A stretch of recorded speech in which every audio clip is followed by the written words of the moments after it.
Hi, I'm Duvy with my co-host Boozy, and this is the first episode of the Blazer Fanatics podcast. Today we will be talking about the offseason moves. So, Boozy, what did you think about what the Blazers did in the offseason? Honestly, what we did was great for what we need. There's a lot of necessary pieces that we needed to add. Obviously, our offense was fantastic all last season, being a top three team. But that's why this offseason we really focused on the defensive end, which is clutch. This the biggest pickup definitely was the Robert Covington trade. What were your thoughts on that one? Yeah, I mean, I think the Robert Covington trade was honestly like the perfect trade for the Blazers because I mean that was kind of like the wing depth they needed. They needed that 3-and-D wing guy. Um, and honestly, Trevor Ariza and two firsts was kind of a shallow trade. Like it was kind of an easy trade for the Blazers to make, considering there's a lot of doubts about this year's draft being like not very deep, not a lot of guys worth drafting. So I feel like giving up this year's pick was fine. And if we're gonna be contenders this year, next year's pick doesn't really matter anyways.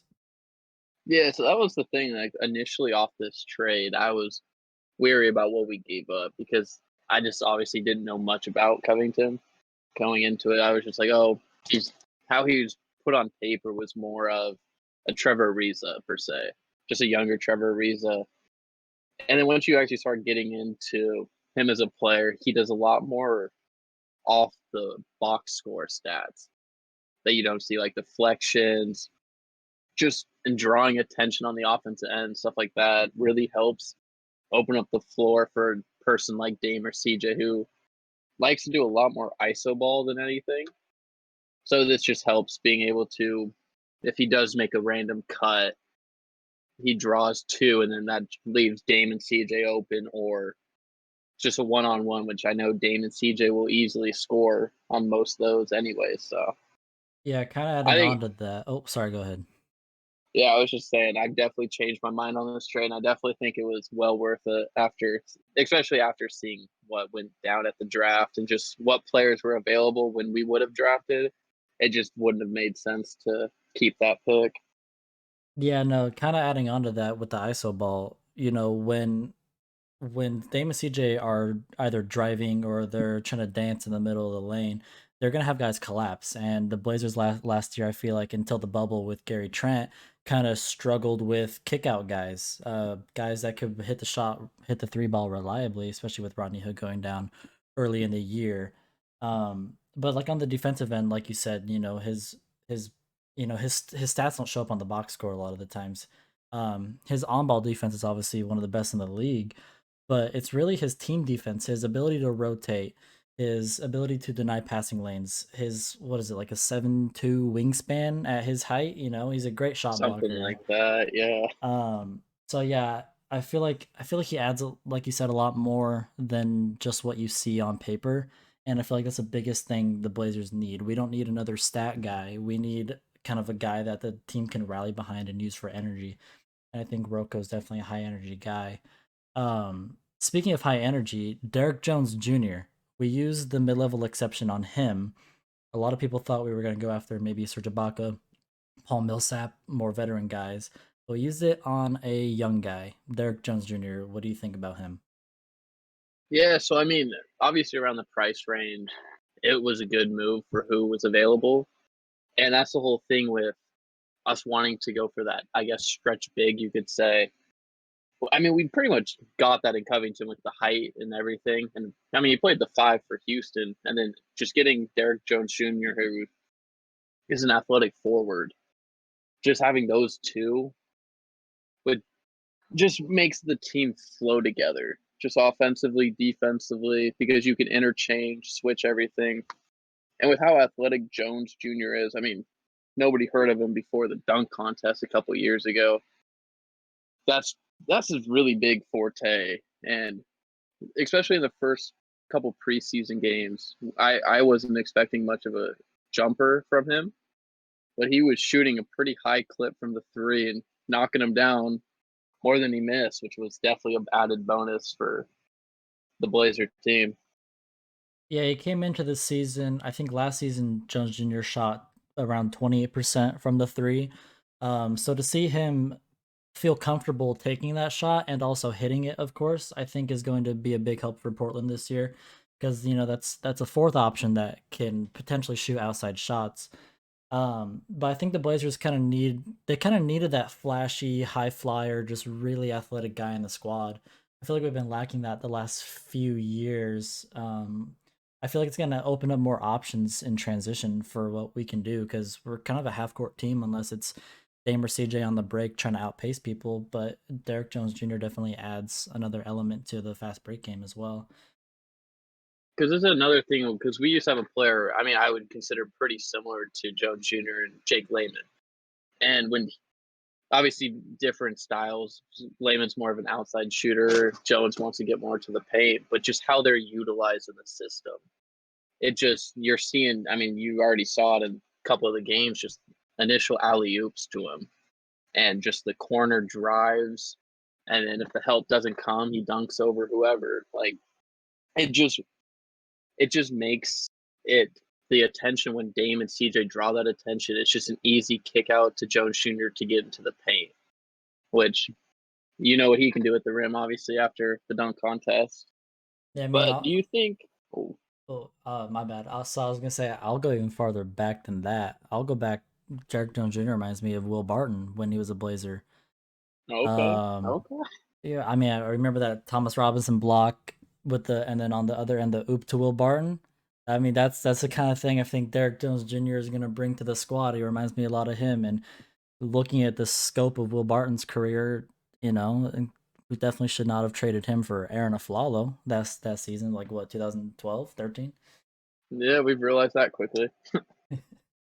What were you gonna ask though? Well, so after, I mean, obviously we were one of the worst defensive teams by all last season, allowing pretty much any bucket to go through. What do you think the impact of Rocco and Jones Jr. on this team has on our defensive abilities and the ceiling that we could reach with it? Think that they're going to bring energy on the defensive end. A lot of the times, it looked like the Blazers were slow. Their lateral quickness was slow last year. Closeouts were probably some of the worst I've ever seen from any NBA team. Um, so I feel like they're gonna bring that lateral quickness, that kind of like transition defense that they lacked a lot last year too. They're going to play the passing lanes. They're going to be aggressive, but they're not going to hurt the team with their aggressiveness. They're going to just bring that extra edge that I feel like we've been missing. I mean, and to start the season, we're not going to have Zach Collins, who has shown glimpses of being another terrific defender. Um, but I just feel like, Covington and Jones Jr. are both guys that can almost guard 1 through 5 on the court. So I feel like we're going to be able to utilize switches a lot more this year instead of relying on hedges, which we know that our bigs are not very good at. So I feel like we're going to be able to switch a lot more this year, and I feel like we're just going to be able to move around more on the defensive end. Yeah, I definitely with those two, and because we know that the team can score. I mean, we've seen it on a nightly basis. Even if Dame doesn't really go off, we have different sources for offense. It's just when we don't have the defense going for us, that's when it kills us at the end. When we're down 20 and we're needing consistent buckets when that's not reality, which leads into another. Like, I think the biggest piece to this offseason was definitely re signing Melo for that aspect. This is a guy that can come in and, I mean, score 16 in a hurry, which, I mean, just looking at the options he could have had all offseason, and for him to choose Portland for the minimum and a bench role, that's just absurd to me. I mean, Melo's a spark plug. He's former All Star. Obviously, we all know Melo. He is, I don't know. I think it's very big of him to embrace the 6 man role, and be willing to come off the bench for what he said in the season interviews. For the best of the team. Because I think Melo's still a starting caliber player if you play him right, if you use him to his abilities. Um, I think, having him off the bench is going to be a massive, massive upgrade.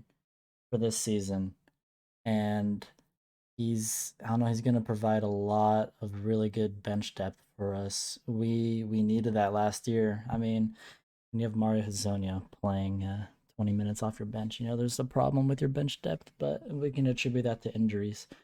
But yeah, Carmelo Anthony's a huge piece, and resigning him was probably, like you said, the best move the Blazers could have made this offseason. Yeah, and I mean that's another reason why it mattered so much to get defensive starters.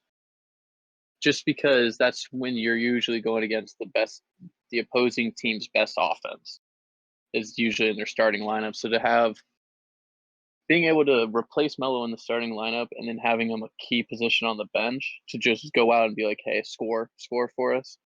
That's a huge addition to a team that really doesn't have much money to spend. So to be able to get a all-star quality type player in Melo for league minimum, it's just a steal in my books. And what he's going to do for this team goes way more than just what he puts on the stats too. I mean, with the locker room presence, I mean, you were saying Roko's a very big team defender. I mean, you could see in these practices and stuff like that, he's always yelling, talking, getting everyone involved on that end, which I think that's what we lacked. Just a lot of people wanting to be a good defender. Yeah, I mean, we're not we're not a team that's going to just outscore you. I mean, Dame is gonna have his nights, CJ is gonna have his nights, but I still don't think we're a team that's gonna just run and gun you like the old D'Antoni teams and stuff. So defense is going to be a huge part of that because we have the offensive pieces to score almost at ease, but without the defense, we're still going to drop games. We're still going to blow leads. And I feel like a big thing this year too is conditioning. Our guys need to be conditioned. You know, off, last season was weird with coronavirus in the middle of everything, and then kind of this weird break, and then into the bubble. I feel like we weren't very conditioned well, but then again, a lot of teams weren't. But I'm looking for us to just be able to stick through it, stick through a whole game, play out an entire game. Um, Last year we just really struggled with being able to finish four quarters. I mean, at a halftime, the lack of what I believe were adjustments and also starting to get tired legs. We weren't very deep last year. I feel like that really hurt us in third and fourth quarters. Yeah, definitely. I mean, that was another big thing was defense in our depth, which we definitely fixed that with also bringing back Rodney Hood on a very good contract and then trading for Cantor. Those were two big pieces. I mean, obviously they're not really new to the Blazers organization, but it was definitely good to be able to retain Hood and to get Cantor for pretty much nothing, like you said earlier on with Hazonia. But Cantor off our bench, he already knows the system really well. We obviously know it works to have him on our team. I mean, we did go to the Western Conference Finals with him as our starting center. So just to have him off our bench to give us depth, I mean, we know the history of Blazer injuries. It's always better to have more depth than less to account for it. So that's always good. And this year, if we do have the unfortunate injury bug, which the Blazers seem to be riddled with, we have Harry Giles too coming in. And from what we've seen from him, at least in that first preseason game, was another spark of athleticism, energy, and a player that's just really fun to watch. What did you think about Harry Giles coming in here and just embracing the culture? Well, I mean, you got to take this back to when he was in high school. I mean, he was the number one prospect for a reason. I mean, it's not you don't just earn that for doing nothing. He obviously was a quality player. Went to Duke. He's always battled with injuries, which I is obviously his whole reasoning for dropping in the draft and then kind of not finding his rhythm so well. Which I think Portland's the perfect place for him to find his rhythm. Just with he doesn't need to come in and make a major impact off the start. He can ease his way in, recover, make sure his injury prevention's top notch, and then just he reminds me of a lot of like Thomas Robinson, just with that energy on one end, and he always seems to find a way to make that big play. if it was driving to the hole and getting a dunk on somebody or making a big block. That was just his role, and I think it's going to be weird when Zach Collins comes back from injury, but I think Harry Giles will find his role definitely throughout the season to help this team win. I've always had a personal problem with Terry Stotts' rotation choices. I feel like guys get hot and then he stops playing them for one reason or another. And after that first preseason game, now this could be, he's had a history of injuries. You don't want to rush him in anything, but he didn't play Giles a whole lot in that second Kings game. That concerned me because that's a pattern that we've seen that Stotts does. And so I don't want to get into a situation where Giles finds his place and then all of a sudden, Collins comes back and we rush Collins into things and then Giles out of the rotation. Because Harry has a chance here in Portland to really prove himself and really show really the NBA world what he is capable of. And so I feel like with Zach Collins, I think there's going to be a really big power struggle for minutes there, and it'll be really interesting to see what Stotts does. Because if Giles is playing really good, I could see him taking some, if not all, of Zach Collins' minutes. Yeah, it really depends on how we want to play, and it's a weird scenario because with Collins, we don't know how he's going to come back, and his injury history. That's always the weird part with having a person who does have frequent injuries. It's just you never know when or how they're going to return, which I think all plays into favor for Giles if he can stay healthy. It's all better for him. That's the thing. I think as long as Terry, he just needs to find a rotation that works and then just stick to it rather than trying to change and adjust and move pieces around to, try to make it better. Because it just seems like he always tries to find a way to make the wrong decision in that sense because Giles just he deserves a chance at least. I'm not saying throw him out there into the fire, give him 30 minutes. I'm just saying at least if we're especially in the last 3 games of this preseason, we just looked very down. Not very much energy, not much talking. It just didn't seem like we were excited. But then once Giles came in, it just felt like there was a revamp.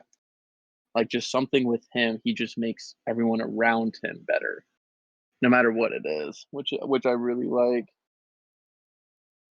Yeah, let's talk about those last three preseason games Oh because boy. those were really hard to watch. I wanted to watch because I wanted to see the squad. Um, but those were really disappointing. We looked really flat-footed on defense. We looked like you said, we had no energy. The shots were just not falling. We are playing a lot of iso ball, weren't swinging the ball. I know Dames said at least about the defense that we're trying out a lot of different schemes and it's gonna take some time. But I mean, I don't feel like we should ever look like that as a contending team, preseason or not. What did you think about what we saw? I mean, after the honestly amazing performance in game one, when everything was hitting on all cylinders, we looked pretty great on defense. I mean, holding a high-powered offense with the Kings only to 100 low 100s, and then the next game giving them 120 plus. Like it just it just seemed like we got put on a high note and then just expected to stay there. And it definitely showed against the Nuggets too, a team that if we want to be contenders, we have to compete against and beat ultimately because that team plays a very similar type way to Portland with how their rotation is. They have their starters. They're also another very deep team like we are with a guard big kind of star duo. So it was hard to watch us, you know. I wouldn't it's a preseason game obviously, but just to get beat the way we did because obviously you're going to miss shots, you're going to do turnovers, you're going to do all, the basic things just with a limited preseason, limited practices beforehand. But just to see no energy was kind of the the downfall for me, where I was like, I hope this doesn't happen in a regular season game because it always ends up that the team who doesn't have the energy is always going to come on the wrong side of the scoreboard at the end of those games. Yeah, at least in that first Nuggets preseason game, we looked like we did in the bubble. Just very flat-footed on the defensive end. Lack of effort, honestly, from Yusuf Nurkic. He disappointed me a lot. He looks out of shape. I know he's been having a rough time with his grandmother and grandfather recently passing, but I he just looks flat-footed out there. His pick and roll defense is not good, and that's something the Blazers struggled a lot with last year. Um, Feels like we're seeing more of the same. Perry and them have talked about these defensive schemes and adjustments, but I don't feel like we've seen that. And I feel like preseason would be the perfect place to try it out. And if they were trying anything really drastically different than like they've been saying, I feel like we would have seen something different. And we know we would have seen guys do different things than what we're used to, but we didn't see that at all. Yeah, our defense, it's definitely a weird thing because preseason's, I mean, we have a lot of new key pieces to the team now. I mean, it's not only having like a week of practices beforehand and everything, and then seeing preseason, but just getting that system down in place and knowing that this guy's going to switch, this is going to happen, and everything. It's definitely going to be crucial for this team's early success because ultimately, I mean, halfway through the year, Portland always finds a way to turn it on no matter what happens. But we need to just find that success early so we don't have to run and gun for that eighth spot or whatever position we are taking. Because and we got to show out. I mean, our early stretch of the seasons, it's gonna be a tough. It's gonna be a tough challenge for Portland to start off the season. I mean, you're going against Golden State twice, the Lakers twice, Houston, Utah. And that's just like your first couple games. It only gets harder from there. So it's hopefully we can figure it out sooner rather than later. And I definitely think with Rocco being the lead of the defense and what he's shown in the past on teams that we never would have thought would have been defensive teams actually play defense, which is always a positive sign for us. Yeah, that first part of the schedule is not easy. And if we come out flat footed, that's going to put us at a big disadvantage for the season going forward. We cannot get out to a slow start this year. The West is too stacked. There's too much talent. There's like honestly 11 to 12 rosters in the West by itself that are playoff teams. The Suns, the Mavericks, the Pelicans, the Kings, those teams are all going to be vying for playoff positions this year. So if the Blazers get off to a slow start, I don't think you can save the season this year, regardless of if Dame's putting up 60 points a game like, he almost did in the bubble. You have to get off to a good start. Yeah, it definitely showed from last year. I mean, just how competitive that last spot was. I mean, you had 5 or 6 teams in the bubble that were all fighting within half a game of each other. That it really came down to the last game. That if Portland didn't win against the Nets, they weren't making the playoffs. That's how close it really was. Like, and all these teams got better. I mean, the Suns added a huge piece in CP3. The Grizzlies are just young and will always keep continuing getting better. And then Dallas, I mean, they got Luca. Can never compete against that. And the Kings are another young team that you never know what they can bring on any given night. So it just we have high praise that we could be a top team in the West, and I just hope that the players we have can see that from an early perspective and actually make it happen rather than sitting and being and expecting it rather than going and getting it. Yeah, this West is really gritty this year. You're gonna have to fight really hard for the eighth seed. And when you have these young teams like the Grizzlies and the Kings, they're gonna be fighting hard. They're gonna bring a lot of energy to every game because they're young and athletic. And so you have to match that energy level even when you're not playing them. Otherwise, they're gonna beat you out. Um, Ex- exactly. let's transition kind of into let's talk about some individual players. So let's start off with Dame, okay? What do you think we can expect out of Dame this year? I mean, people are saying MVP, some people are saying he's going to get snubbed again for All-Star. What are you thinking about Dame? I mean, 100%. I mean, you're gonna see Dame. Dame is Dame. I mean, there's a reason why people want to bring out the 3 point line, even or even create a 4 point line. Because of what he's been doing. I mean, you can only expect that he's going to get better shooting. It's crazy even seeing videos of him shooting from half court. But I think he's going to be Dame. He's going to get us points. He's going to be that leader that we all know he is. And if he plays well and our team does well, there I just don't see a reason why he doesn't have a chance at MVP of the season. If Because he's that type of leader that could make anybody on this team better. And that's what we need. We need him to score, obviously, but we also need him to lead. And I think he's going to be what he was in the bubble for us, putting up almost 40 points a game, which would be just absurd.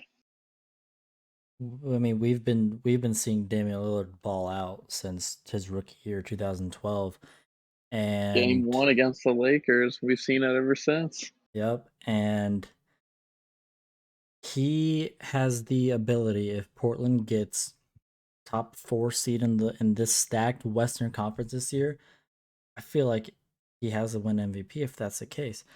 Dame's in the prime of his career. Didn't he just turn 30? He's Yeah, he's in 30. he's in the peak of his career right now, and he's surrounded by the best roster he's ever had since we blew the team up. This is his year and the Blazers' year, honestly, to capitalize because of how stacked the West is. The West is going to beat up on each other night in and night out. The Blazers have to just find a way to come out on top. And Dame is, in my opinion, the perfect leader to get a team through something like that. I mean, he's built probably one of the best cultures in the NBA.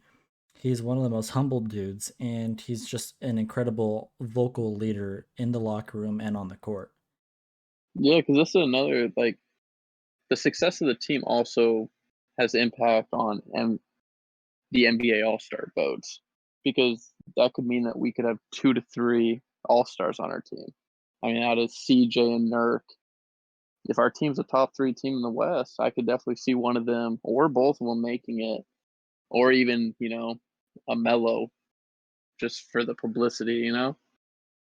But it it all comes down to success with this team because we know Dame's a top guard and top player to say the least in the NBA. We've seen it. I mean, you got to see how teams are playing him now. I mean, especially in that Nets game, you saw Garrett Temple going after his own player, saying if he crosses that half court line, you have to guard him. That's just something that these teams also focus on. Is if you're picking him up at 40 feet, leaves so many more gaps for other players to do stuff. And if you're sending doubles, that also opens up the floor for shooters and everything else. It's just he draws so much attention as a defense on the defensive side that not many players can do with his range as well. Yeah, obviously anybody you have to pick up or double or even double team from 40 feet out is going to cause major problems. It's going to open up a lot of holes in defenses, and I think that's why we're so blessed to be surrounded by guys like CJ, Rocco, Mello, Gary Trent, even Anthony that can hit open shots. Because there's going to be opportunities in open shots. I feel like the Blazers on offense need to have good ball movement this year, and we need to have the ability if Dame's getting shut down to have that second guy. I think CJ needs to really step up into that role this year because we saw what happened a few years ago against the Pelicans when Dame got shut down and CJ wasn't really hitting. Obviously, we have more pieces than we did back then now, but I mean, if CJ and Dame are both off on a night, that's kind of a death sentence for the team in terms of if we're gonna win or not for that game, and that's kind of how it has been, and I think it still is that way. So Yeah, definitely to an extent. Yeah, I would yes, agree. so we need Dame and CJ to both be on it, and if Dame is getting picked up, double teamed, whatever, CJ has to be there. He needs to be more consistent, in my opinion, this year. He has all the tools in his arsenal to be an all-star. It's just the offensive consistency has been an issue for me in years past. So I really want him to be focusing on that, just being more consistent with the shot, with the decision making. Yeah, I mean this season really comes down to the performance of Nurk and CJ. I mean, the core of this team is Dame, CJ, and Nurk in just terms of the offensive end and just being kind of the leaders of the team, knowing the system inside and out. Because we know if those players are playing well on any given night, no team could stop it. Those are three elite players in their own ways, and they all work off of each other so well because CJ could draw a double if he goes on his little streaks. Dame can draw one. Nurk, we know he can sit up at the high post, find options, find the back cuts. It's it's definitely going to be a tough team to fight as long as we find the offense. If we can find the system and work, like you said, I mean, it didn't work against the Pelicans just because they knew how to trap and everything. But now I think that with Dame's decision making being faster now, just being able to read different situations, being able to move on the fly definitely helps with making it easier for other players. And that kind of goes into also our bench depth too, because you could also see late games. Dame was always tired in the bubble when he's having to carry that burden. Just being able to give him longer extensions on the bench, I think will definitely make bigger impact than a lot of us would assume. Yeah, I mean, poor Dame was out there playing 42 minutes, putting up 50 points just to win, and like at the death against some of those teams in the bubbles, having to come back down from like 7 with 3 minutes left or 2 minutes left, and just to barely squeak out a win. I think You could this you could hear in the post game interviews all of this heavy breathing. is, He I just wanted mean, to go recover. he was dead tired. I think this year, I know I went on that CJ rant of how he needs to step up and be more consistent, but the X factor this year is Nurkic. This is his first full year back on the team since that terrible leg injury. He, we need him to be that borderline, if not all-star caliber center that everyone knows he can be. He's still young. He has all the offensive skills in the world, but I think what we need to see him more of is on the defensive end. I mean, I said this earlier, his pick and roll game is terrible on defense. He's slow, he's flat-footed. So we need him to come out, and we need more energy from him, and he's really the X factor to our team's success. If he's not playing well, I feel like that's going to hurt the team a lot more than if CJ's not playing. Yeah, I mean he's our anchor and the key. I mean, theoretically he is our only big guy on our starting five, but obviously we know Rocco has experience at the five under his crazy past with Houston. But just having him just be that passing big guy definitely makes a big difference. Just more than I mean, you we saw him that 2020 game or against the Kings a couple years ago before his injury. We know the type of player he is, and we know what his potential is.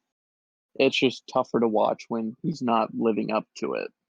When we know he can, and if Nurkic can have a solid season again, putting up a double double, and just being that anchor he is for this offense, I think it definitely allows Dame and CJ to play off ball more, which we know both of them just Dame running off a screen could draw the entire team to him. It's which then just frees up everybody else, which then Jones Jr. will be open for cuts, Rocco will be open for cuts and corner threes. It just Nurkic is definitely the key piece to making it all work together. Yeah, because Yusuf Nurkic is a great playmaker for a big man. He must have taught Jokic a thing or two because Jokic is so good at that too. But if Nurkic can come out and he can put up 15 points, 12 boards, 4 assists a night, and a block and a half, I feel like that's perfect out of him. And if he gets the ball in the post, you know, if we get someone like Derrick Jones Jr. coming down the baseline for a back cut or something, I mean, that's going to be really hard to stop. Exactly. So what are your goals and expectations for this season coming up? I mean, we obviously got a big game against Utah opening up. What are we thinking? Yeah, so against Utah opening up, Dame last year averaged like what 42.7 points against Utah, and that's across. Did they play all 4 games? I don't remember if we had one more before it got They shut could have, down. but yeah, That's they across like probably would have three been or four higher if they played in the games. bubble. Yeah, honestly, that's across like 3 or 4 games. So I'm expecting Dame to have a big night. Utah hasn't really changed as a team all that much, except reacquiring Derek Favors after a few years or a year or two away. Um, so I'm expecting big things. I feel like some goals. Obviously defensive intensity.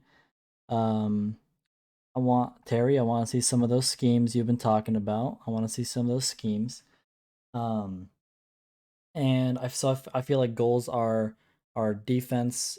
I feel like turnovers have been kind of an issue, at least in those last few bubble games.